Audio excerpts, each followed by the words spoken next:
स्वभावचिन्मयानन्दम् कृपापूर्णं जगत्पतिं हरिषड्वर्गजेतारम्. Here Narada, Vyasa, all the guys came. Vyasa, did you guys see that cave? See, that's supposed to be there. All the leaves on which Vyasa wrote, all those leaves have been kept and that became a stone. That is why the cave you can see the cuts of the leaves.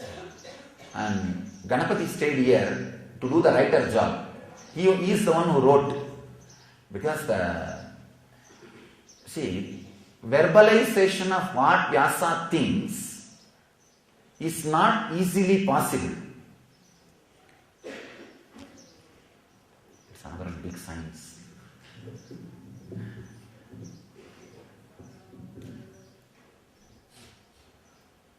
In Tamil Nadu, there was a great Vedanta Mutt, Tamil Vedanta Mutt. It's called Koilur Mutt. It was established some 190 years or maybe 200 years ago. One Ramalinga Jnanadesiya Swamigal is a great master, who is enlightened master, who wrote the whole, all the major Vedanta, he composed in Tamil poems. And he established a mutt to preach that, to teach that. He beautifully describes your inner chattering and the breathing speed. See, if your inner chattering is a pure verbalization, just if you sit straight little, I am actually throwing bombs from today morning. Every answer I am coming out is a one bomb.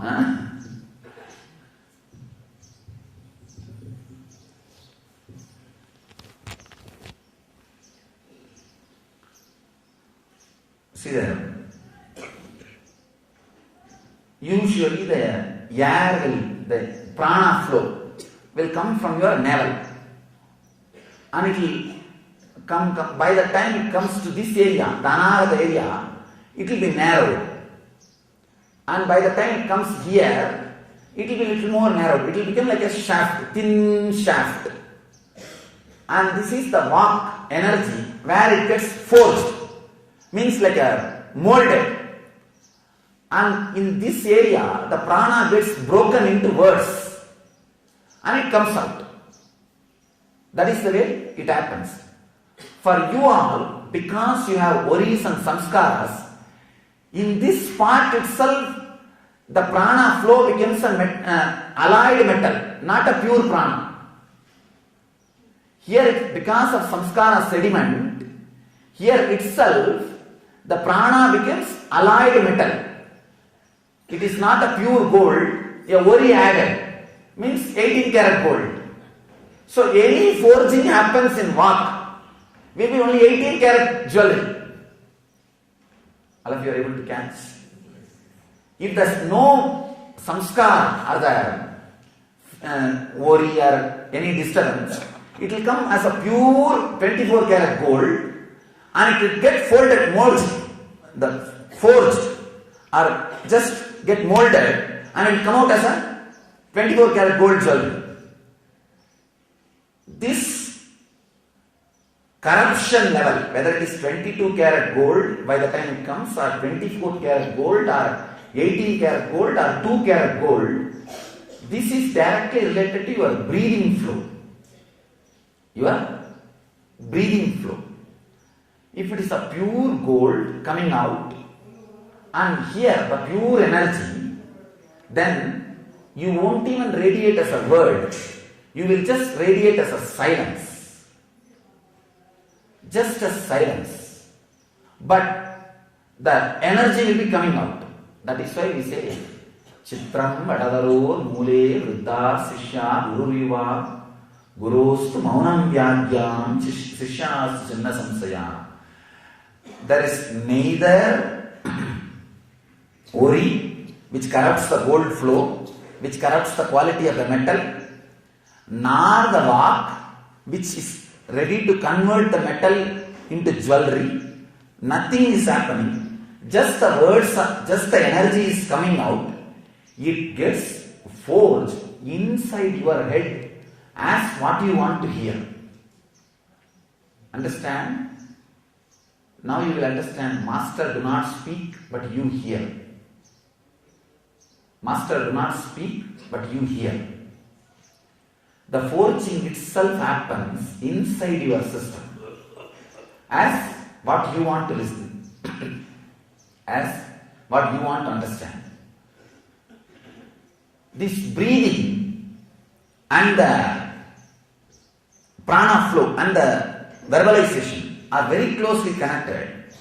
In Vyasa's case, pure 24 karat gold and pure energy. Now what to do? You need somebody who has got a long breathing to capture those signals and convert into a words. Ganapati is the long elephant trunk and a long breathing, who can capture, who can be a right disciple and verbalize the whole thing. Understand? The system in which it happens, the enlightenment is radiated, that system, if it verbalizes, that system itself, if it verbalizes, it won't be able to pen down or sequentially present to the seekers. So they used two systems.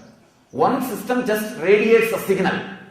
The other system captures and converts to the level of the applied science, like applied science, and pens down. For that you need a person who has got a long breathing, long prana flow. Who is the right person? Ganapati. Long nose, long breathing flow. So Ganapati is a writer. That is why Ganapati is a writer. These are not a mythological story. It's a truth. If you understand all these Vedantic truths, then you will understand why among thousands of gods, why they chose Ganapati to write. And he starts writing. He sat here. Even now, Mahabharata is the indisputable or without any competition longest poem in the planet Earth. Even now. Longest poem in the planet Earth. And all the scholars have proved, just because of the quality of the language or the method it is verbalized, it is written by one person. Not as the foolish historian scholars say that it is written by so many people and compiled. No. Because the very accent or the very way the whole thing is put in place and the very grammatical system that shows it came out of a single head. Understand? Still now, longest poem. Nobody is able to beat. So, Vyasa, Saraswati, and the Ganapati, Narada, all the great guys stayed here.